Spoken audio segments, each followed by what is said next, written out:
It is KCIM Carroll, Tuesday morning. That means time to talk a little sports with Sports Director Jeff Blankman, Assistant Sports Director Casey Miners, myself, I'm John Ryan. We should have added for Jeff Blankman's title, Casey, the Public Service Award winner from the recent Carroll Chamber Banquet. I had the honor of giving him that award, presenting that award to you. And thank you very much. I will tell you, and this is bad to admit, I was talking to Honnold as you were up there giving your speech, and he's like, you probably should listen to this. And as he said that, I heard you say something of the nature of, I'm just going to say who it is, because as soon as I start talking about him, you'll know. Yeah. And you pointed at me. I don't remember or heard anything you said after that. I was running through my brain going, I've got to go stand in front of everybody. So Casey was out working that night. Yes, he was. The only one of us that was working that night. Yes, and thank you, by the way. So I was kind of talking about Jeff and very nice things. There were some things that I left out of my speech. Can you add those now? The fact that he has very difficult times with the microwave here at Carroll Broadcasting. You microwave fished one time. I did. Bad move and there. It tasted really good. But the rest of us suffered. And then you burnt popcorn like twice so bad that we had to throw the microwave away. 3 times. 3 times. How many microwaves do you go through at your house? I've not went through one. For some reason, every time I've gotten distracted answering a question with somebody back in a studio and then went, I think I threw popcorn in a while ago. I better go check on that. And it's still going. The entire building's filled with smoke by the time I get down there. Yeah. The alarms are going off and everything. Yeah, we literally just had to unplug the microwave, take it outside, and after a while, I was like, it still reeked. So, yeah, that cost the station a microwave, but, totally worth it. Yeah, I tried to stay overnight one night and kept all the doors open. It was in the summertime, and I tried to air the place out overnight. It still stunk the next morning. Nothing like the smell of burnt popcorn going on there. So, we got a lot of local sports to get to. We're going to start with a little college basketball, though. Your trivia question of the day. I thought, let's take a look at the latest college basketball polls. How many let's put it this way. The SEC, Big 12, and Big 10. How many teams are in the top 25 from each of those conferences? SEC, I'm going to guess 9. They've got like 9, I think 9, right? Yeah. That is exactly correct. That is 9, yeah. They are dominating right now. The top 10, they have 5 of the top 10 teams. Yeah. Mm-hmm. So Auburn, clearly the number 1 team. I don't know if anybody's going to come close to Auburn. Yeah, that'll be interesting. They went through an injury earlier this year and continued to play. Jai Broom's back, though. Yeah, but continued to play well while he was out. They're just tough. Man, they go down the stretch, and it's just hard to beat them. Now, Iowa State gave it maybe the best run at the Maui Invitational, but they came up short. How about the vaunted Big 12? It was known as the greatest basketball conference. Nobody was going to come close. Well, the SEC's knocking them around this year. How many Big 12 teams are ranked in the top 25? 6. Nope, not 6. Less than that. I would say 4. More than that. 5. 5. Okay. There's exactly 5 of them. So, and Kansas is down at 23? Right. So that's a shock. They got beat by, who was it the other night? It shocked me. Utah? Utah. And Utah's not real good this year. They are just not Kansas of the past. Yeah. Their $1 million payroll ain't working out. Yeah. How about the Big Ten? How many teams do the Big Ten have? The Big Ten kind of thought, well, they're an afterthought this year kind of in college basketball. I'm going to guess 5 again. That is correct. 5. Yeah. And here, check this out. Number 11 is Wisconsin. 12 is Michigan. 13 is Purdue. 14 is Michigan State. Then you got to scroll down to Maryland at number 20 for that one. So 5 Big 10, 5 Big 12, but 9 SEC teams. And I know in the Big 10, Illinois has been in it at one point. They're getting votes. Yep. Nebraska was in it at one point. Did Iowa jump into the poll? No. Not this year. Okay, so I'm trying to think. There was at least 2 or 3 other Big 10 teams that have been in the poll at some time or another. UCLA was in it, yeah. So that brings up another question. Mm-hmm. Odds that Fran McCaffrey is back with Iowa next year? 0. I don't know, 0. Yeah, I think it's getting there too. He's got a contract that runs through 2029? I know, but if you just heard his after we beat, who'd we beat recently? Rutgers on the road. He was getting emotional about the team, and it just kind of felt like it was. Yeah, the interview itself just kind of felt like this might be the last ride. It was for coming him. down to the because end. I mean, his son right now is is a senior in high school, and he's committed to go play at Butler, where where Connor coaches and Patrick's playing right now. So I mean, I to me, the writing's on the wall. If it's not this year, it'll be next year. Yeah, that's what I kind of think. Every Iowa fan I've ever talked to has said we need a change. Mm-hmm. I mean, it's not like the program's in horrible shape. But he's probably about the only one, KC, that isn't like push him out the door. I will say I think my viewpoint on it has kind of changed a little bit here recently, just because last year and this year you haven't seen the type of Fran McCaffrey success that we had in years past. But it could be worse. Like I keep telling you. I mean, Fran's came and done some really nice things. So people that don't like him, I understand why you don't like him. But I just keep saying it could be worse. I think the writing was on the wall last NCAA tournament when they went out in the first round again. It was kind of like, I think fans at that point had enough. And they're like, no, we need to go past that first round. Yeah, remember the Steve Alford days. You're probably too young to remember them. But, for all the fans that want to kick Fran out the door, remember the Steve Alford days. Or the Frank Licklider days. Yes. I mean, if I'm an Iowa fan and we get rid of Fran McCaffrey and we can't go get somebody that we think could be a good coach, I mean, you got to be worried about the past and the history that we've had trying to get coaches. Mm-hmm. I mean, the first person I'm calling is the guy that's in Des Moines right now, Ben McCollum. Yeah. Mm-hmm. Yeah, that was Dan DeVries took off for West Virginia. Now, he's kind of cooled a little bit, I think, as far as, that goes. Is he ever going to leave West Virginia to come back? Right. Yeah. But he likes Iowa. DeVries does. You never know. So I wouldn't even be shocked. I don't know if they go this route, but a lot of people forget that, God, the guy that's coaching down at Truman State played at Iowa. Yeah. Played at Iowa. And he's had a lot of success down there. But I don't know if they'd be willing to make the jump from Division II all the way to high major D1, But, when you see a lot of programs going routes of old players, that's somebody I'd probably think about. It does a lot for the fan base immediately for them. Yep. But how about this? ACC only has 2 teams ranked. Yeah, I'm not surprised. Duke and Clemson. Yeah, they're struggling. North Carolina, no NC State, no none of that. No Wake Forest. Yeah, North Carolina's awful this year compared to what they were supposed to be. They were a preseason top 10. So. Yeah, I thought they were supposed to be good. When that Maui Invitational tournament came out, they thought you just loaded up and down the whole lineup, but turned out to be not as powerful of a lineup as they first thought. So. Yep. Anyway, that's college basketball. We need to move on because we got a lot of basketball to talk about, some playoff action. Kemper girls squeaking by with that 30-point win last night. What up? Yeah, not too many times you see a 28-0 run. Exactly, they used a 28-0 run last night to kind of blow things And that was open. just second quarter, right? Yeah, second into the third quarter. It was 28-19 late in the second quarter. They closed out the half on an 8-0 run and then started the third quarter on a 20-0 run. Great defense last night, played outstanding. Sierra Pudens and Morgan Mashin really sparked them on the defensive end. Addie Antover came in off the bench and rebounded and blocked some shots and scored. And then Kaylee Simons and Elsa Tiefenthaler did what they do, and Carson Overmole hit some threes, and Olivia Schinkelberg dominated in the third quarter inside, and Charlotte Hackford had 7 rebounds last night and played really well. So just a great team effort and a great team win. Hadn't played in about 10 days. So Coach was concerned coming into that game. But, looked really good. That might have been one of the best games they played all season last night. It's funny. You have those long layoffs. It could go either way. It's 50-50. But apparently they came out well-rested, ready to roll. Yeah, and getting Kaylee Simons back into the lineup is huge. Coach and I were talking about it before the game last night. You can't take away the first 5 games, but if you take away the first 5 games of this year, she's averaging about 16 to 17 points per game after that. So, and I was talking with Doug Waniger, who helped me do the game last night, and I'm like, I think about it. The volleyball team made such a great run down to the state, and Kaylee's such an integral part of that. I know she works on some basketball probably during the season, but probably didn't get a ton of shots up, so it took her maybe 4 or 5 games into the season to kind of round into basketball shape with shooting and everything else. And since she's done that, she's been Kaylee Simons. I don't doubt that. Yeah, it does take you a little while just to get the feel, the rhythm of the game, and everything like that.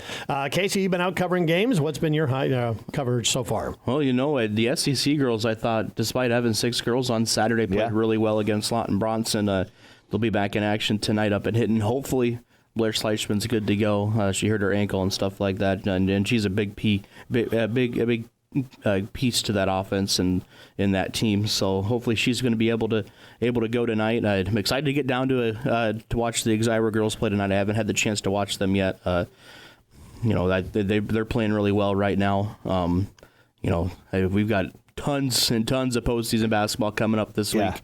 Really good night for our boys last night. We did lose 2 teams, but those were teams that were playing against another local team, so you were guaranteed that somebody was going to lose. But otherwise, everybody went out. I think everybody went out and played well last night, even in loss. I know Glidden Ralston, I think, was tied or close at the end of the third quarter. 32 going towards the end of the third quarter, but then Audubon was able to pull away in the fourth. But they did a great job defensively on Bergmeyer last night. Right. I know talking with Darren Miller before going into the game, he said that, if we can stop Bergmeyer, I feel like we can play pretty good defense on everybody else, and that's what they did. That pressured him in transition and really forced Bergmeyer to pass the basketball, never gave him any clean looks, and finished with 9. Has about halfway through his average, but finished with 9 in the game.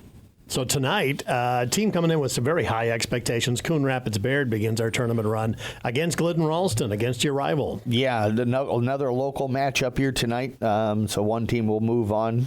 Coons won both of the matchups this year and is playing really good basketball. They kind of had some injuries and some illness issues late in the regular season and struggled, but I think that they've gotten healthy again now and look for them to play well. And Glidden, they've got 3 girls that can go out and put the ball in the basket. So and it's a rivalry game, so they're going to go out and compete. One thing about tonight, we already know 2 games are moved up. South Central Calhoun and Hinton now is a 6:00 start, and the Underwood at Exiro Kimballton game, which Casey will have on kick tonight, is now a 5:30 start this evening. So 5:15 for that pregame on Kick 106.7. Jeff, you're gonna be down in Manning at East Sac County at IKM Manning. And that one should be intriguing. I haven't talked to Gene yet, but had our weekly interview with Jason Phillips yesterday, and we talked. I think this is the 5th straight year, or 5th time in the last 6 years that they've met in the playoffs. IKM Manning has hosted every single one of them, but ESAC's had some success against them and has been able to score inside, and that's where their strength is again this year. Not that they don't have some great guards in Bontrager and Steiger who can really shoot it, but if they can establish that inside game, that's going to be really bode well for them. But IKM Manning has played really well, finished 3rd in the WIC this year. So I'm anticipating another really competitive game. I remember Tyler Bruner called a game maybe 3 or 4 years ago now in the playoffs with those 2, and I was driving back from Cherokee, where KC will be heading tomorrow night with the Kemper girls, and Ashton Arenholt scored like 39, and Maddie Quirk, I think, ended up with like 44 or 45 in that game. And it was just a back and forth type of a game. So I'm hoping to see one of those type of games again tonight. So don't know who's going to be in the 30s and 40s for each of the teams, but it'd be kind of cool to see that kind of a game again. So tell you, Wednesday night, Casey, you're going to be heading up to Cherokee. Kemper girls, once again, are at Cherokee. That is an awfully tough place to play. Jeff, you and I've called the games there before, and Casey, I'm sure you have too, but that is just a tough place to go into. Yeah, it's going to be tough for Kemper, but I feel like based off of how they played last night, I think they're riding on some highs, so it's going to be really good. And they got good guard play. If Elsa and Kaylee can take care of the basketball, run the offense, and kind of distribute it, and do what they're capable of doing, I think Kemper can really stick in that game. That's what the 10-day layoff. They came out, they played well, so that's half the equation right there. Now keep that momentum going. Yeah, you mentioned Elsa. She shared the basketball extremely well last night. Had her for 8 assists in the game, and did a great job of finding open teammates and creating shots for open teammates. So now tonight, after the game, after you're done, Jeff, you're going to be heading just straight over to Des Moines, aren't you? Yeah, going to be heading up to the state wrestling tournament, which gets underway tomorrow. Again, all of the 1A sessions will begin at around 1:30 every day. Which was a switch, right? Yeah, so Wednesday, Thursday, and Friday, and then the 2A sessions will be in the evenings and stuff, and they'll start at 6 o'clock each of those 3 nights, and then you've got the consolation finals, and the 5th, 7th place matches and 3rd place matches will all be Saturday starting at 9, and then, of course, the championship matches Saturday night beginning at 5:30 with a grand march. So every 1A and 2A session, Wednesday, Thursday, and Friday, as long as we have a wrestler in it, we'll have Jeff Honnold and Bill Kane bringing live play-by-play coverage of all 15 of our area wrestlers. Again, I'm going to be down there trying to update the website as quickly as I can after the results are done, and I'll let you know who they have in the next round and how they did in their current round.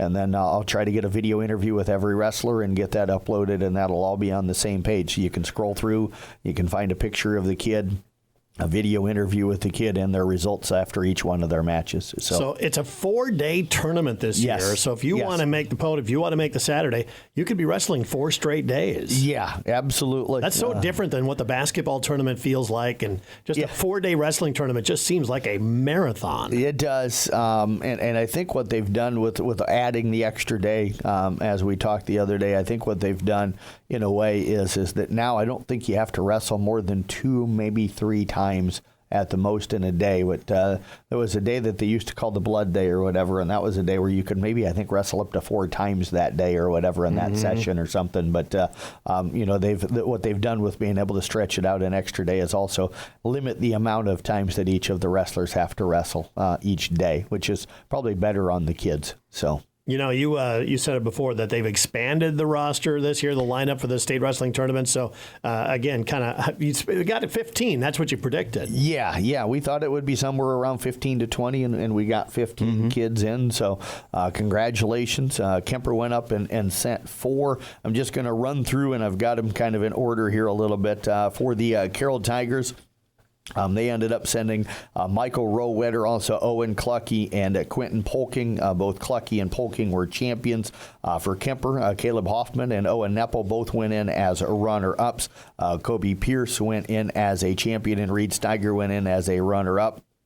For Audubon, Leighton Elmquist went in as a runner-up. It was also Lane Elmquist going in as a runner-up, and John Rasmussen went in as a runner-up.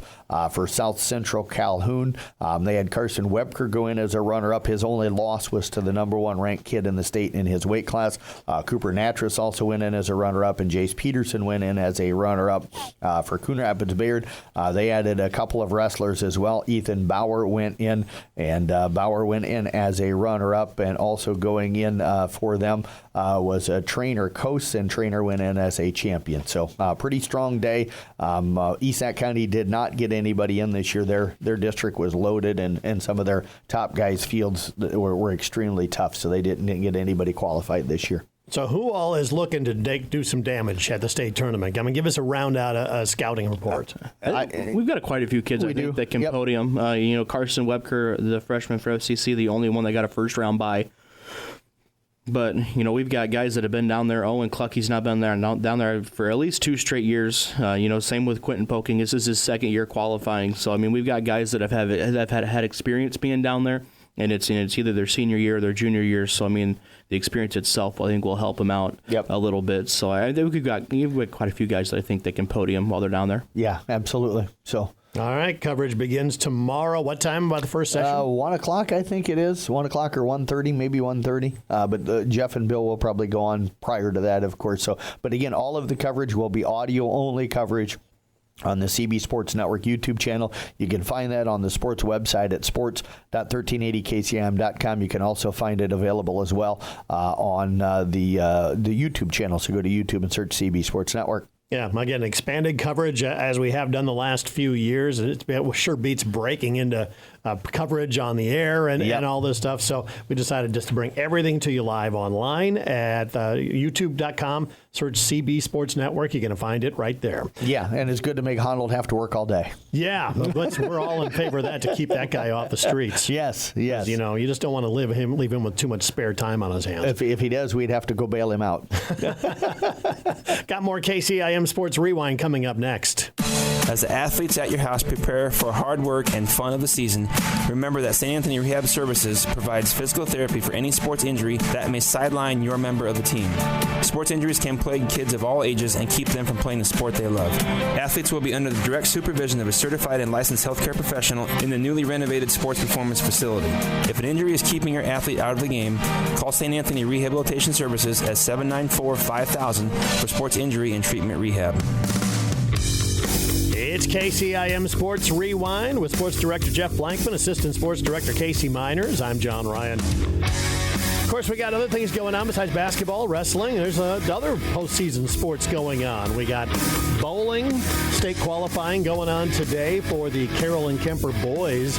That'll happen down at Council Bluffs, St. Albert, in that area. They're the host school for that. And I can't think of the name of the bowling alley that they're going to be at today, but starts at 10 o'clock this morning, and sounds like it's going to be a really long day of bowling. Casey, you were talking with the Drake Warner, their coach, about they play a lot of games. Yeah, they're going to bowl a lot of games today, and the only team that Carroll hasn't beat that's down there is St. Albert, who is the host school. So I mean, Carroll feels pretty confident that they can potentially pull it off and get to state their first time being a program. And Kemper's been bowling pretty well too. I think they've improved every time they've been out there so far this season. I don't know if they'll quite get over that hump and get to state, because you only take the top team out of this, and they've lost to the Carroll and St. Albert so far this year. So I mean, but you never say never. It's the postseason. Yeah. Exactly. So that we'll keep tabs on that for you. Boys state swimming. Boy, what a performance turned in by the Carroll boys. Yeah, absolutely. Knew that they were going to have a great team going in this year. Deb Danner always does such an amazing job with that program. It just seems so long in between meets. Yeah. They didn't stay in the news long. Yeah, that gap there for about a month, around the Christmas holidays, it didn't affect them when they swam, but it certainly, you kind of lost track of them just a little bit at times because they weren't swimming in any meets. But Tegan Renzi's been great all year. He ended up finishing second in the 200 freestyle. I know he was a little bit disappointed. I just did an interview with him this morning, and he was a little disappointed. Still happy. I mean, he finished second, but he went into the finals as the number one seed. A senior kid beat him, but he still broke the school record, swimming a 1:38.48, and is up for All-American consideration right now, which means he's got a chance to make the top 100. And I talked to Deb Danner about this yesterday, too. I wasn't for sure what All-American consideration, what it all entailed and what went into it. So he's up to be in the top 100 times in the entire country, and that's not just at the high school level. That's college. Whoa. That's professional swimmers. It's everybody that swims in competitive racing in the 200 freestyle. So right now he's up to having maybe one of the top 100 times in the entire country, no matter the age group and everything that they're swimming in. So that's pretty cool. You're battling college guys and Olympic guys and everything else for those kind of numbers. So congrats goes to him. Legan Cease in the 100 fly finished up in 11th. The 200 freestyle relay team took 18th with both Cease and Renzi, and then you added Weston Toft and Jordan Wilson in that. Renzi again in the 100 backstroke finished second and swam a 49.44 to break the school record again. Also up for All-American consideration in that event. So 2 individual events for him, and he's got a chance to be All-American in both of those. The 100 breaststroke, Legan Cease finished 12th, and then the 400 freestyle relay team of Cease, also Renzi, Weston Toft, and Landon Kedwell finished up in 14th place. And again, I talked to Deb Danner yesterday afternoon.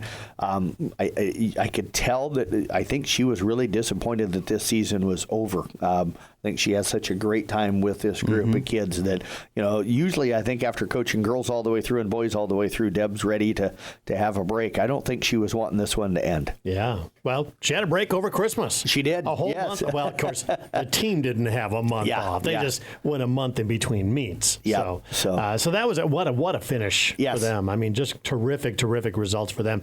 Jeff, you got the All Winter Sports All Rewind event coming up. Give us a rundown of that before we jump into all the kids that are invited. You bet. Again, Saturday, March the 8th is when this event's going to be. It is free, and of course, it's open to the public, so anybody that wants to come on out can come out and enjoy the event. The event going to be a little different this year.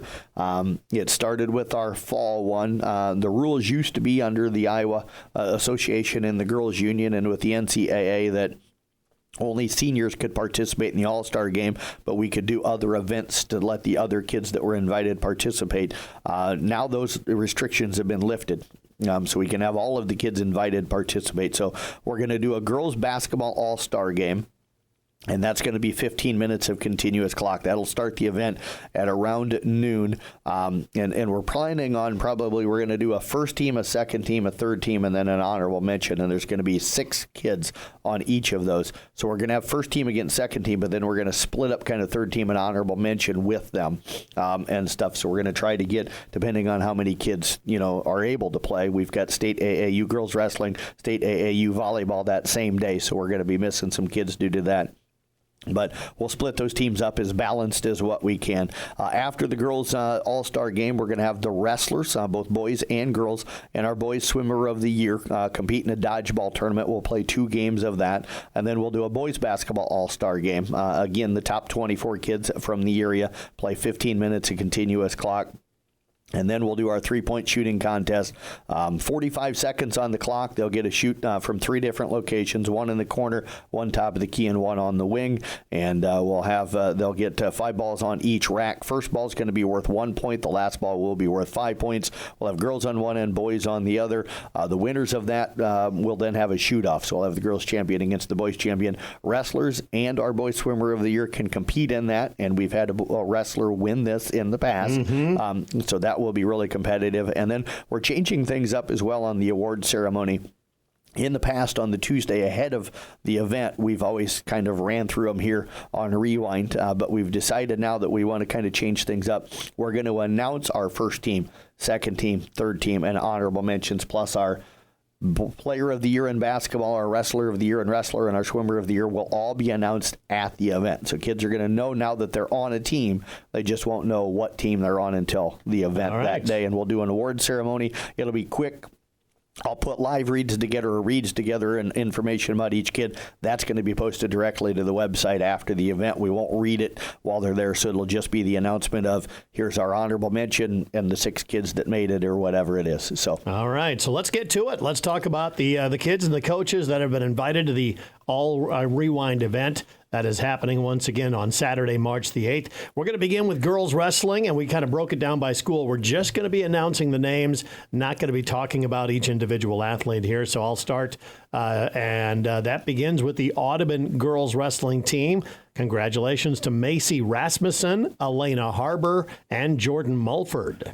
For Carroll and the girls wrestling side of things, Emma Daniels, Bree Kiger, and Emma Grossman. From Kemper, Sadie Smith and Charlotte Schwabe. From South Central Calhoun, it's Emery Kramer and Mia Heffley. And then our Coach of the Year finalists are Marissa Soder of Audubon and Joe Daniels of Carroll. And for the boys' side of things, from Audubon, Leighton Elmquist, Lane Elmquist, and Jack Standerson. Carroll Tigers have Quentin Polking, Kieran Polking, Owen Clucky, and Jason Avilas. From Coon Rapids Bayard, Johnny Cortez, Trainer Coase, Tyler Moore, and Ethan Bauer. From Esac County, Dawson Allen. From Kemper, it's Caleb Huffman and Kobe Pierce. And then South Central Calhoun, we have Carson Webker, Cooper Natras, Braden Warnerberg, and Jace Peterson. Our Coach of the Year finalists for boys wrestling, Tim Patrick of Coon Rapids and Tyler Christensen of Audubon. Let's move on to boys basketball invitees to the All-Star event. From the Arweva Rockets, Blaine Smith and Wyatt Regaler. From Audubon, Austin Christensen and Brody Schultes. From Carroll, Jared Moore and Stone Siebenaller. From Coon Rapids Bayard, it's Cal Hayden, Ty Hayden, Caden Oswald, and Parker Hayes. Esac County just one in Sam Julin. From Glidden Ralston, Jonathan Bergmeyer. From the IKM Manning Wolves, it's Ben Ramsey. And then Kemper Catholic, we've got a whole bunch of them. Carson Canny, along with Ryan Clare, Dylan Schoen, Tragan Biter, Jack Bating, Brock Bating, and Griffin Glenn. From Peyton Shernan, Trayvon Keeley. From the South Central Calhoun Titans, it's Cole Higgins, Andrew Anderson, and Evan Myers. And then our Coach of the Year finalists in boys basketball are Sean Minahan at Kemper and Corey Meyer, the Coon Rapids Bayard Crusaders. We'll move on now to girls basketball. Arweva has Gabby Hundling. Carroll Tigers have Caitlin Aiden, Allie Cook, also Olivia Rowetter, and Chloe Cook. From Coon Rapids Bayard, Anna Hart and Malia Clayberg. From Esac County, McKenna Steiger, Addison Ehler, Kendall Cork, and Sarah Bontrager. From the Exira Elkhorn Kimballton girls basketball team, it is Taryn Peterson and Jalen Peterson. From Glidden Ralston, Olivia Squibb, Allison Snyder, and Cassidy Wank. From ICAM Manning, Anna Stengel, and at Keegan Ascheid. Kemper Knights representatives Elsa Tiefenthalers, Kaylee Simons, and Carson Overmall. Just one girl from Peyton Shernan, and that is Kalia Minahan. From South Central Calhoun, Bree Patterson and Blair Schleichman. And a Coach of the Year finalists, Katie Cook of the Carroll Tigers, Caitlin McAllister of Coon Rapids Bayard, and Tom Peterson of Exira Elkhorn Kimballton. And then our lone boy that we invited from swimming is Tegan Renzi of Carroll. You bet. And not easy to try and break this down. We decided to limit it to the top 24 in basketball, and not easy. There's some kids that had really good years that just didn't quite make the cut. So not an easy thing this year to try and do that, but we cut the numbers down to 24 in each of the sports. So, all right, that is it. That is KCIM Sports Rewind. Don't forget, we've got plenty of basketball, wrestling going on this week. In fact, we got basketball every single night of the week. Tonight, we've got a couple of games, couple of time changes, though. South Central Calhoun at Hitton starting at 6, and Underwood at Exira Elkhorn Kimballton. That is at 5:15 tonight for the pregame, 5:30 tip-off time on Kick 106.7. Go to CB Sports Network or it's 1380KCIM.com or 1380KCIMsports.com to find out more.